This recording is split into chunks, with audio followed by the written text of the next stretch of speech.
welcome back to my channel. If you're new here, my name is Court. If you're not new, thanks for joining me, and please bear with me in the beginning of this video while I fix this little hiccup in the audio and enjoy this little voiceover of me telling you about these books. And I'm so sorry the audio doesn't match up. I am on vacation right now trying to edit this video and filming a new video for you guys.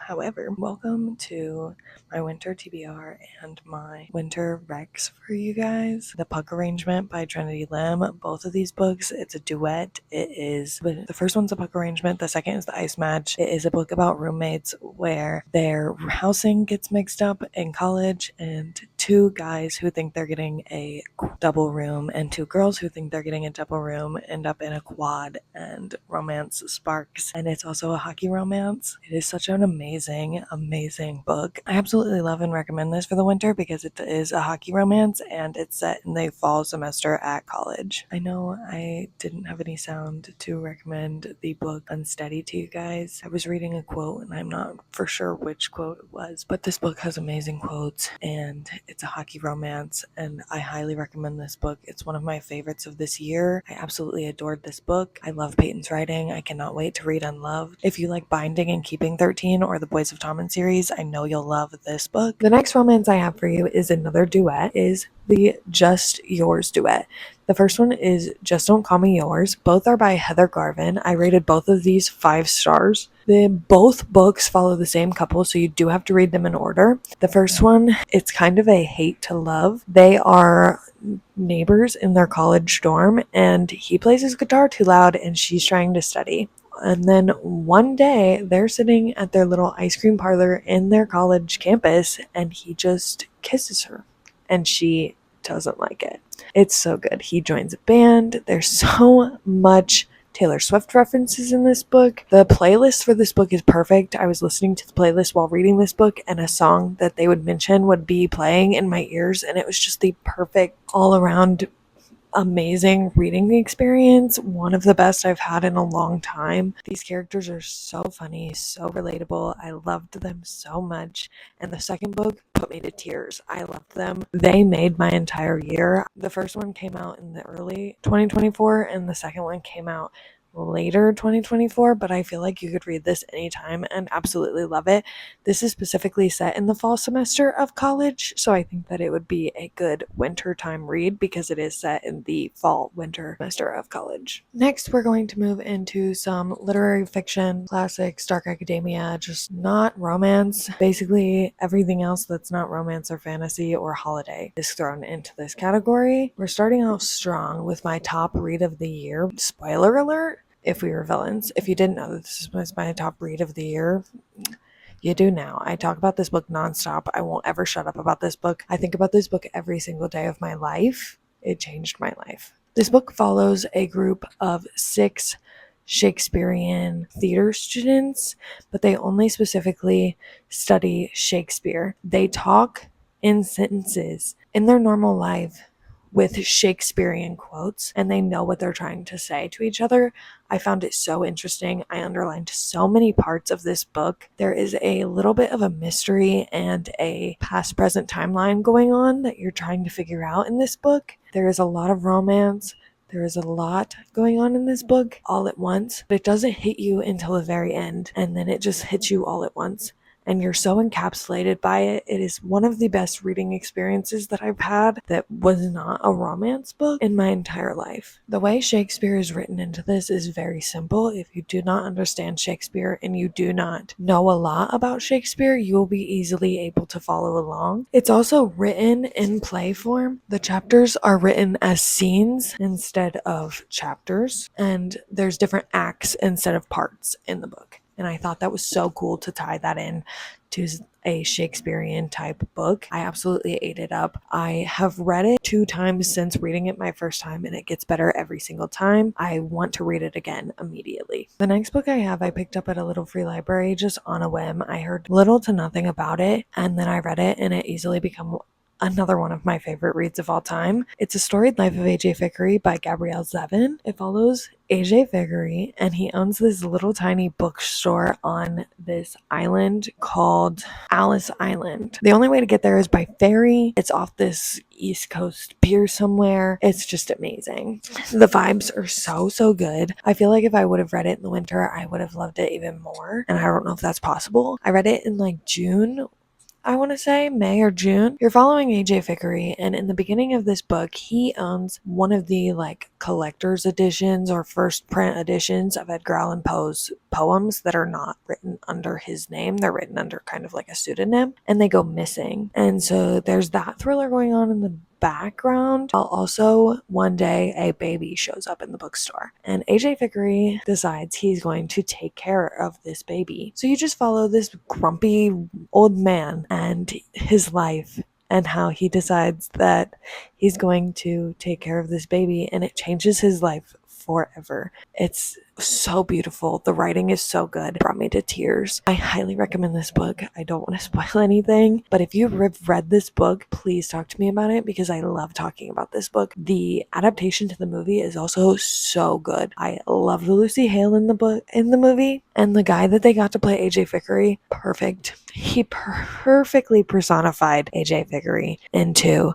real life, and I highly recommend reading this and then watching the movie on Hulu. Next, we have They Both Die at the End. I have not read the second book of this, but I really want to. This is by Autumn Silvera. This follows two people, and they meet online because they both get a notification that it's their last day to live on Earth. So it's on September 5th, which is a day before my birthday, so that's pretty cool. A little after midnight, Deathcast, which is the thing that they get the alerts that they're going to die, calls Mateo Torres and Rufus Immaterio to deliver some bad news. They're going to die in less than 24 hours. Mateo and Rufus are total strangers, but for different reasons. They're both looking to make a new friend on their end day. The good news is there's an app for that. It's called Last Friend. And through it, Rufus and Mateo meet up for one final epic adventure to live a lifetime in a single day. So you basically follow them in their last 24 hours, and you see how this world kind of works now that there's overpopulation and Deathcast is calling all these people, and you don't know how they're going to die. They don't get told how they're going to die. They don't get told when they're going to die. They just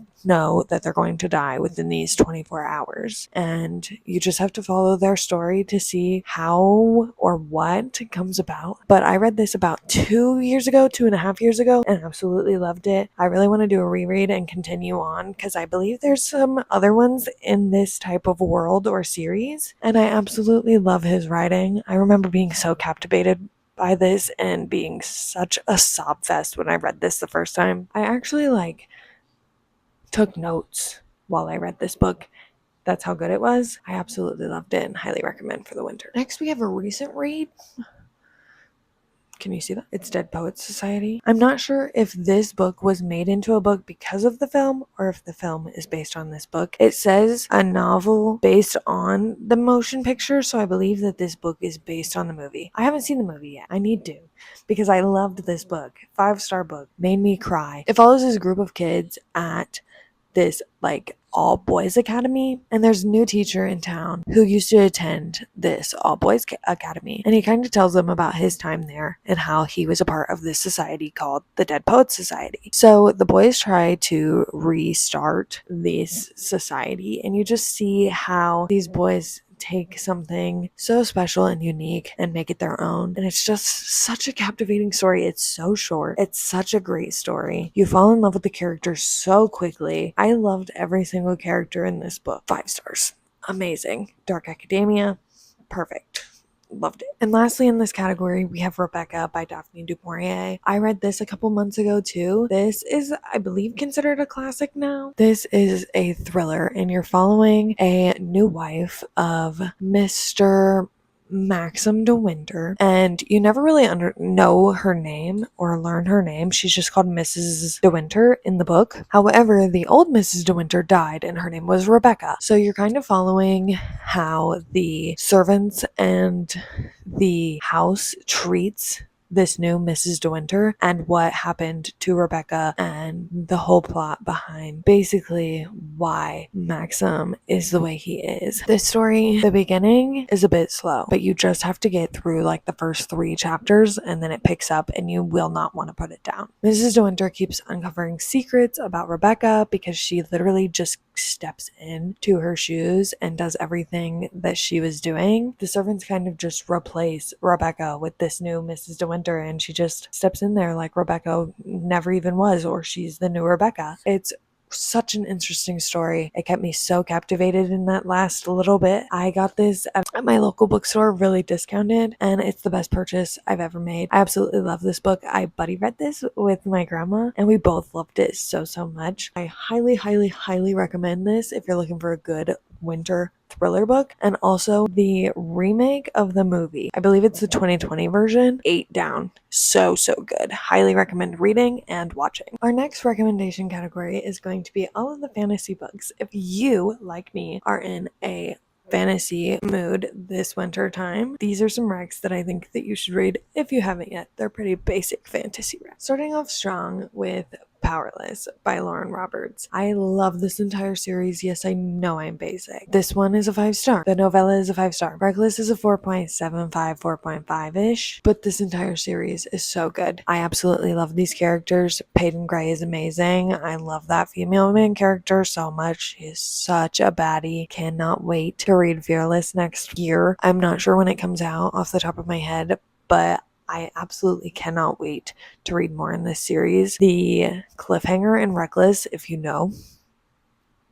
that's all I'm going to say. This, if you don't know and you haven't read it, follows Peyton Gray. She is called an ordinary because in this world there was a plague and it wiped out a bunch of people and left elites and ordinaries. Elites have powers, ordinaries do not. Peyton is an ordinary hiding amongst elites, pretending to be one of them. She gets picked for this trial, the purging trials, and it's kind of like the Hunger Games, except there's more than one person standing at the end, and she has to survive without any powers in these trials. And that's all you really need to know going into this book. Everything else, I would go in blind. I would read it. There's so many amazing quotes. I have to read one. My absolute favorite quote of like the entire year. I know exactly where it's at because I read it all the time. If you haven't heard this quote yet, which I'm probably pretty sure that you have if you've heard anything about Powerless. What's your favorite color? I never thought about what my favorite color was before. It never seemed important. Not until I looked into a pair of ocean blue eyes and realized that perhaps drowning was a beautiful thing. Not until I looked into a pair of fiery blue eyes and realized that perhaps burning was a painless thing. Not until I looked into a pair of sky blue eyes and realized that perhaps falling was a peaceful thing. I never thought what my favorite color was before because I hadn't seen one that was worthy of the title. Until now, that is. Blue, I say, my voice low. She looked at me thoughtfully, studying me sincerely. I would have never guessed. Neither would I. I love them so much. I sincerely cannot wait for Fearless, and if you have not read this yet, please let this be your indication to do so. And when you do, please let me know, because I will not stop talking to you about it. Similarly with this, I am a Cruel Prince girly till I die. I absolutely love this series. Jude and Carden have my entire heart. If you have never heard of the Cruel Prince series or have never read the Cruel Prince series before, I read this 2 years ago. This is about Jude. She is a human girl living in the Fae world. Her parents got murdered and her sister got stolen away, and she goes along into this Fae world, into this high court, and there is a wicked prince son. Cruel Prince, if you can't tell by the title. And she goes into like classes with him, and it's the most accurate representation of enemies to lovers I've ever read. I absolutely love it so much. Please read this. Next, we have another basic recommendation. Fourth Wing. Yes, I'm basic. Yes, it's good. Yes, you should read it. Especially because Onyx Storm is coming out in January 21st, I believe, is when Onyx Storm comes out. Fourth Wing. If you don't know what Fourth Wing is, if you have never heard of Fourth Wing before, let this be your indication to pick it up and read it right now, currently. Here's all my tabs. I absolutely love Fourth Wing so much. This follows Violet Sorngale. She is the daughter of the headmaster. That's not what they're called in this book, but her mom like runs the school, and she goes through the school and she's going into the Rider Quadrant, which the Rider Quadrant is the people who ride the dragons. There's also a scribes quadrant who write down all of the wars and everything about their history. That's where Violet wants to be. But in order to please her mom, she goes into the writer's quadrant. And the very first day, they're supposed to cross this parapet and they could fall to their death. That's basically how the writer's quadrant is. You either survive and make it, or you die trying. This book is such a high stakes fantasy. It has enemies to lovers. It has everything that you want in a fantasy, and it is so good, and you will not want to stop reading until you get to the end of Iron Flame, and then you'll still not want to stop reading. But hey, guess what? Onyx Storm doesn't come out till January 21st. The cliffhanger I have from Iron Flame is killing me. But I highly recommend that you read this and Iron Flame in preparation for Onyx Storm. I'm probably going to do a reread in January to prepare. Another basic rec, Divine Rivals. This book is so good. Ruthless Vows is not as great, but I still liked this duology. It's only a duology. You only have to read 2 books if you don't want to commit yourself to a big series. This follows Iris Winnow. She wants to work at this, I believe it's the paper, and she goes in and she gets the job, or she already works there, and she has like this rival person who works at the same paper, and they compete to get the best story on the front of the paper every day. His name is Roman. And there's this large war going on, and they're reporting on it, and Iris decides to go out in the field and report on this war. Little does she know that the typewriter that she has is a magical typewriter, and when she writes something on it, it magically disappears and goes to another magical typewriter. Little does she know that it goes to Roman Kitt's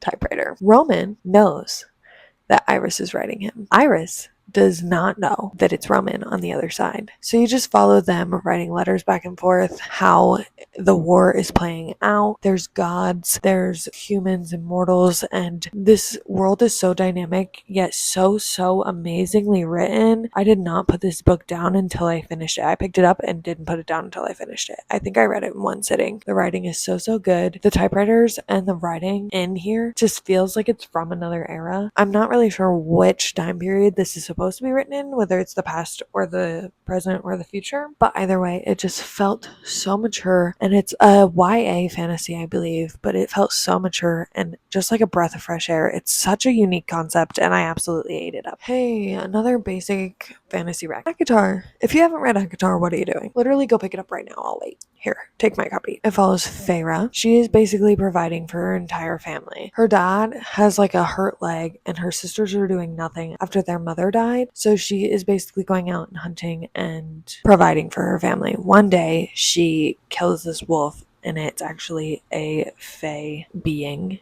a fairy. The High Lord Tamlin of the Spring Court comes to collect the life debt, which is on his sentinel or something that was the wolf that she shot. And he takes her back to the Fae lands, and she's supposed to live the rest of her life in these Fae lands that is across the border where no mortal shall go. So you're basically following her story, and you just see how into this new fairy world, nothing like you're ever going to read, and it's just such a good time. This book has trials. This book has an evil being in it. It has some great banter. It has crazy plot twists, and I wish I could read this for the first time again, and I'm pretty sure everyone who has read it wishes they could as well. Finally, last basic fantasy rank, Throne of Glass. I am not done with Throne of Glass. I still have Kingdom of Ash, but I'm recommending it anyway. This is the best fantasy series I have ever read. I'm so glad that I picked this up in 2024. You're basically following Selena Sardathian, and she is an assassin. This world is under control by the king of Adarlan, and you basically just watch her become into this amazing female main character, and I highly recommend reading Assassin's Blade first. Do not start with Throne of Glass. Even though this was published first, Assassin's Blade has something that will be spoiled if you read this first.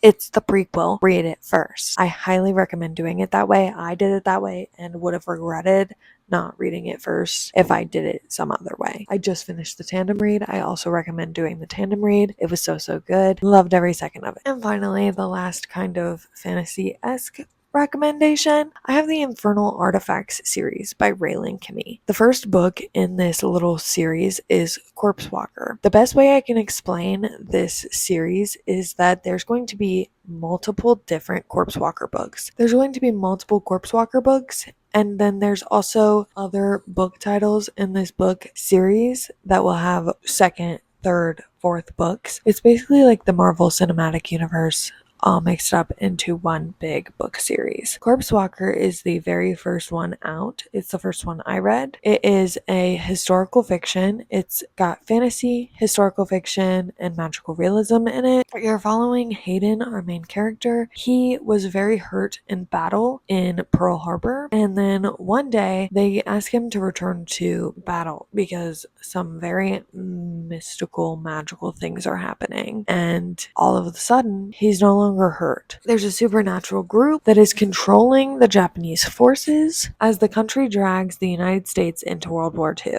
The commander seeks to collect a broken infernal artifact scattered across the Pacific Ocean, necessary to execute his sinister plan. His followers dispatch a secret agency to recover the piece lost during the bombing of Pearl Harbor, resulting in a shocking discovery that the United States may have otherworldly allies of their own. This is unlike anything I've ever read before. It's got such cool magical realism and historical fiction. I learned so much reading this book, and I haven't stopped thinking about this book since reading it. The rest of the series is also so good, and I can't wait to see how it all ties in together. I highly recommend this series. It's so good if you love historical fiction, and if you liked Divine Rivals, I think you would really like this book. Finally, for my recommendations, we are going to move into some holiday recommendations. Starting off with Olive and Pear's Christmas Detour. This book has two small novellas in it. The first one, you're following Olive. The second one, you're following Pear. They're two best friends, and they're on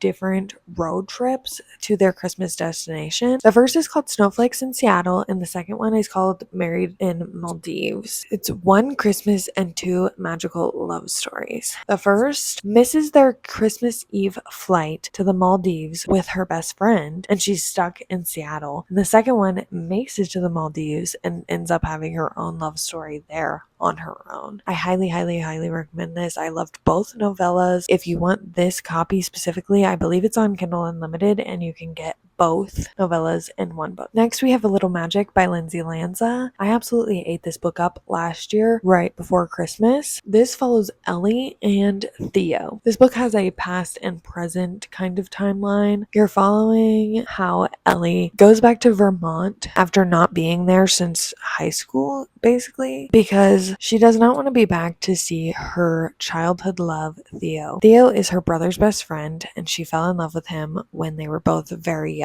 They spent 9 Christmases together, and now when she goes back to Vermont, she is going back to write a magazine article on this enchanted, magical Christmas wonderland type place. Think like if you've ever been to like a theme park, a small like theme park for specifically Christmas. She travels back to write her magazine article. Little does she know that Theo is the one who owns this theme park wonderland-esque place, and she's staying in this cabin, and a blizzard hits and they both get stuck. That's all I'm gonna say. 8 down. The past timelines, so good, made me cry. Perfect childhood friends to lovers. The present timeline, perfect second chance romance. 8 down. Love this book. This, if you take no other holiday rec, please let this be the one. Next we have With Love from Cold World. This book is set in Florida, where they have a Christmas theme park called Cold World that they have Christmassy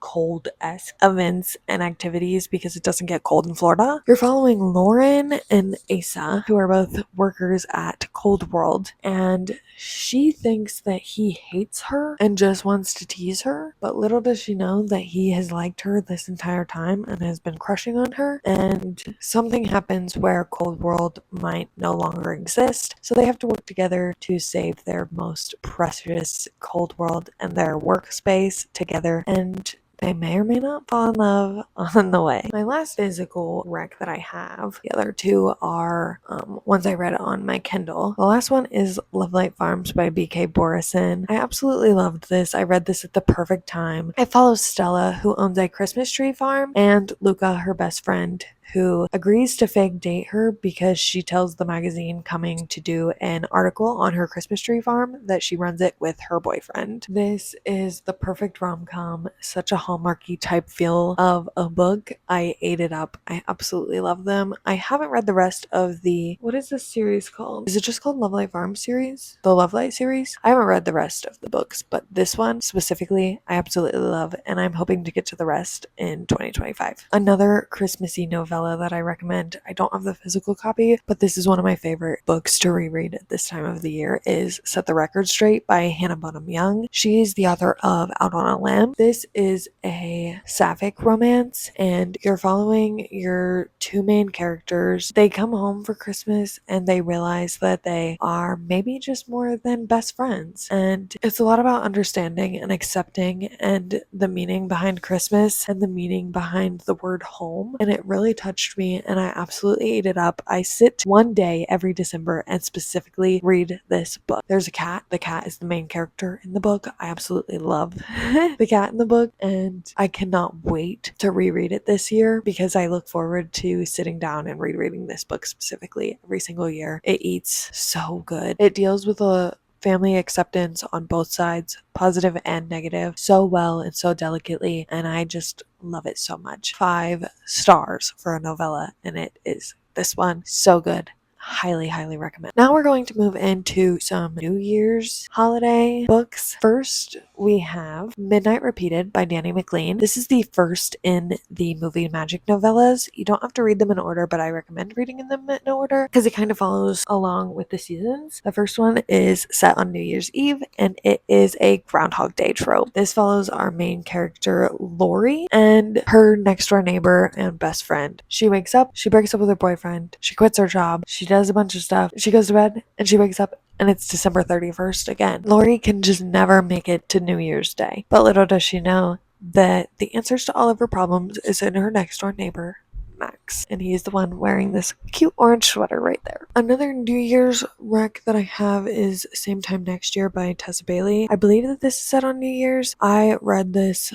last year while cleaning out my old apartment for moving. I absolutely love this. I believe it's like a hockey-esque romance. I believe there's some sort of sport involved in this. I don't remember the entire premise, but I listened to this in one day. The audio book is so good. It's only like 5 hours or not even long, and I just listened to it all in one day while cleaning my house, and I remember it's got something to do with New Year's and some sort of sport, and that's all I really remember. But I remember absolutely loving it. Not a lot of people like Tessa Bailey books, but this one I really connected with the female main character and what she goes through and the image of herself, and I just really loved when I read it. It was just the right time, I think. And finally, the last recommendation that I have for you is A Risk Worth Taking by Jessica Joyce. This is also a New Year's type novella. I sat and read this in one day, I believe, as well. I absolutely love this. It's got amazing writing in it. I highlighted so much quotes on my Kindle reading this. It was on Kindle Unlimited at the time. I'm not sure if it still is. I remember the romance really sticking out to me and being really relatable to me. Other than that, I don't really remember the characters' names, but I do know I want to reread it this year because it really stuck out to me, and I read Jessica Joyce's other 2 books this year, and I feel like I'd appreciate it more now that I'm more used to her writing style. Now we're going to get into all of the books on my winter TBR, and this is very ambitious, let me tell you. There's so many books sitting right here. I know I'm not going to get to them all, but we're going to try. We're going to start with the holiday books since we ended with the holiday books in our recommendations. First, we have Christmas is All Around by Martha Waters. I was sent this by Adria. It came out in October. It follows Charlotte, who is a former childhood actress. The ghost of Christmas Past follows her to Eden, a filming location for a movie. It also follows Graham, who knows that a holiday star could boost its profile this small town. It sounds like it's a book set in a small town during Christmas, and she's there filming a movie. Next, we have A Cross Country Christmas by Courtney Walsh. I read Merry Xmas a few years ago. That's another rec. That book was so good. I read that on my lunch at work because I couldn't put it down. I loved that book. This one follows Lauren, who is not a fan of Christmas, which is why she rarely makes the trip home, but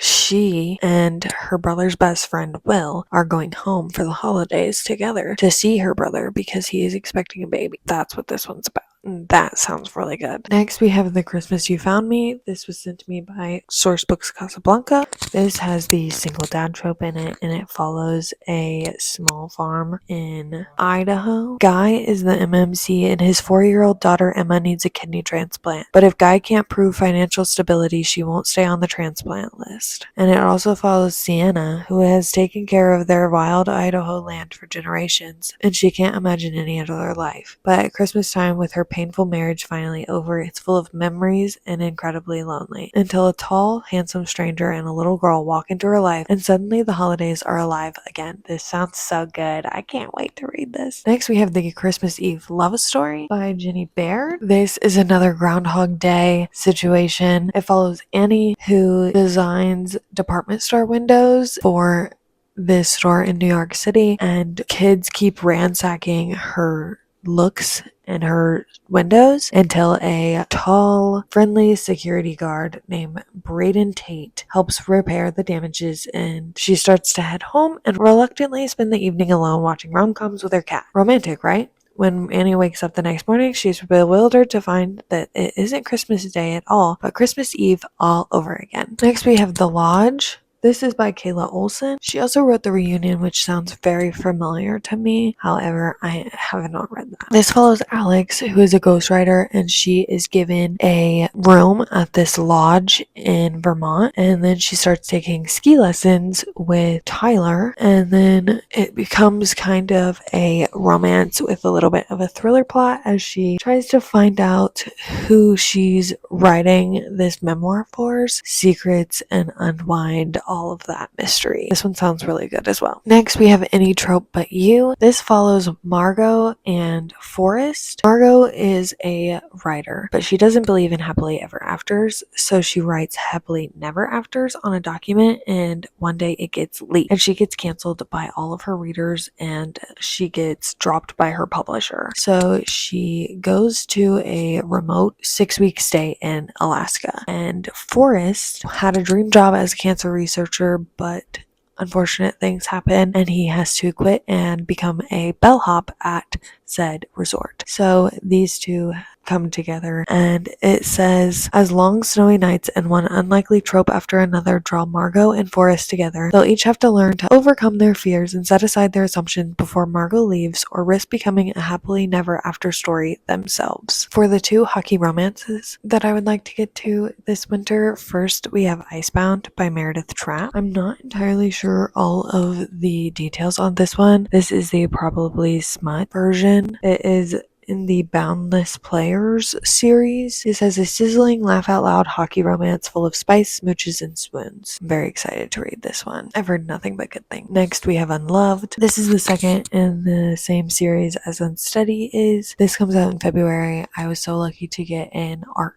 copy of this, so this is definitely on my winter TBR. It follows Reese's friend Freddie and Ro, and I believe it's a tutor romance, and Freddie is obviously on the same hockey team that Reese is. I only have one thriller on my list, and that is As Good as Dead. I read the other 2 books in the A Good Girl's Guide to Murder series this year and absolutely loved them. It is such a phenomenal series. The hype is real. I really want to finish this one before the year ends, but if not, it's definitely on my winter TBR as I need to read this one.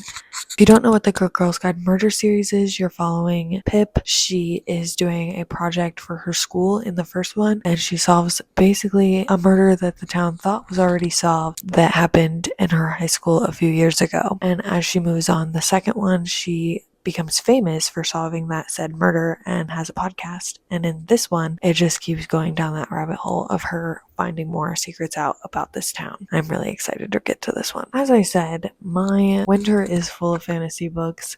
So other than Kingdom of Ash, these are the few fantasy books that I have on my winter TBR. And Ember in the Ashes by Sabah Tahir. I know this follows a war and the main character's brother is arrested and she tries to get help to get him out of the prison. So that's all I really know, but it sounds really good. I've heard nothing but good things about this series. I really want to start this one so I can read Heir, which just recently came out, because that one also looks good. Next, we have The Half King. This is about a realm where long ago every firstborn of each noble family was cursed, and the king is dying, and there's only one person that can save him. Then we have One Dark Window. I don't know a lot about this, and I want to go into this one as blindly as possible. I know that there's like some magical fog, there's magical playing cards. We're following our main character Elsbeth, and I believe Death is like an actual character in the book that has like can talk to Elsbeth, or is like has thoughts and feelings. Maybe he's not like fully like seen, but he does have like thoughts, feelings, and can talk to our main character. So that sounds really good, and I've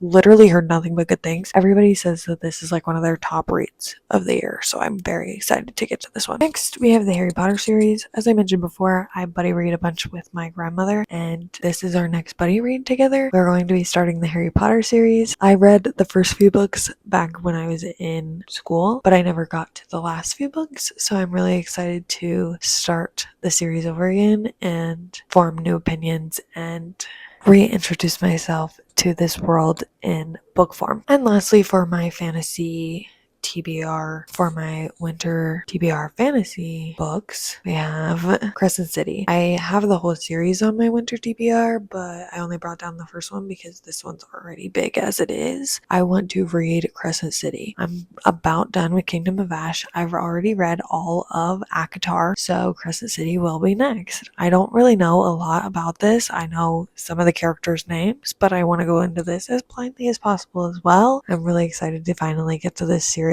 I just can't wait to finish the Massiverse. That's really all that it is. So I can finally be caught up to all of her books for when the next book releases. For the romances on my winter TBR, we have The Loser's Duet by Harley LaRue. I believe this follows a group of high school or college friends, and I don't know much about this duet, if you want me to be completely honest. I know it's dark romance. I know Larry Reed's recommended it, and that's all I really need to know. I'm really excited to get into more dark romance recs, and so I really want to start with this one. Next, we have the Magnolia Park series. I just brought out the first one. This is by Jessa Hastings. I have been told that this is one of the most toxic relationships that I will ever read. It is Gossip Girl meets London. That's all I really know. I believe in going into books as blindly as possible, as you can see, but I know this is about Magnolia and BJ, and then the Daisy Hates books follow Daisy and her brother and somebody else, I believe. That's really all I know. And I know it's toxic, and I know it's kind of like Gossip Girl. They're like socialites in high society London. That's really all I know. But I'm super excited to start this series because this one's been sitting on my shelf for a while. Next, we have Saving 6. I want to get to Saving, Redeeming 6, and Taming 7 so I can be ready for when the next Boys of Tommen book comes out. I read Binding and Keeping 13 this year, and they were both 5 stars. I absolutely love them. Love Johnny and Shannon. So I can't wait to get into Joey and Aoife's story. I don't really want to go into too much detail because I don't want to spoil anything. Saving and Redeeming 6 do follow Joey, which is Shannon's brother from Binding and Keeping 13, and I know that these are going to be super emotional and super heavy. So please check triggers. But I'm really excited to continue this series. The final romance on my list is Final Offer. This is the last book in the Dreamland Billionaire series, and I did start it like almost 2 years ago and then never continued it. I read the first 2 books and I did enjoy them, so I am excited to read this. It's just so thick. I know this one follows Cal, which his book was the one I'm most excited for. However, I did tell Katie Starks if she finished Final Offer, I would try to read it this month, if not in the winter sometime, to motivate me to read this book because it has been sitting like 10% done on my shelf for almost 2 years. So this one's going on the winter TBR because Katie did finish it, so I need to jump on this so Katie will not be mad that I didn't hold up my end of the deal. I know this follows Cal and Alana, and Cal has to go to his old lake house to sell it. However, his old fling girlfriend, Alana, is a partial owner and is making it hard for him to sell. But in order to get his inheritance from his grandfather, he has to sell this lake house. And finally, the last category that we have is literary fiction and all the rest of the books that didn't fit in other categories that I want to read in the wintertime. First up, we have The Invisible Life of Addie LaRue. I know this follows Addie,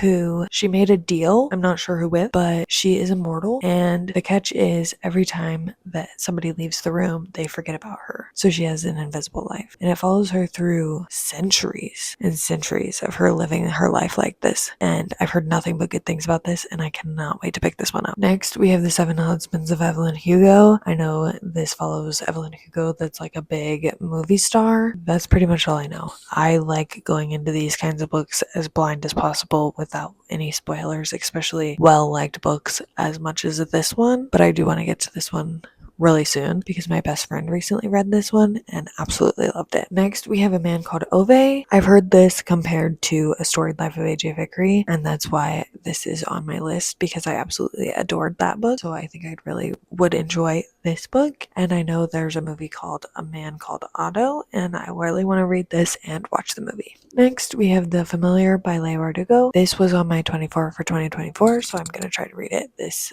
year before the year's over. I believe this is about vampires and kings and high society. It sounds really good. The cover is stunning. The inside papers are stunning. I started it a long time ago, and the writing was a lot, very heavy, lots of large words. So I took a break from it, but I do really want to come back to it because it seems super good and like something I'll really enjoy. And finally, the very last book on my winter TBR is Ninth House by Leigh Bardugo. I bought this, specifically these editions, so long ago, and I know this is dark academia, and I know if I liked If We Were Villains, I've been told I would really like this book, so it's time for me to finally jump on the wagon and read this book. I just need more like If We Were Villains, and if it's even remotely similar, count me in. That is all of the books that I recommend for the winter time, and all the books that I plan to have on my TBR for this winter, and ones that I plan to prioritize. Please let me know down below what you plan to read this winter, and do like and subscribe. It really helps me out, and I hope to see you in the next one. Bye. Oh, my legs. I just hit myself in the head. Did you see that? A wrist work taking.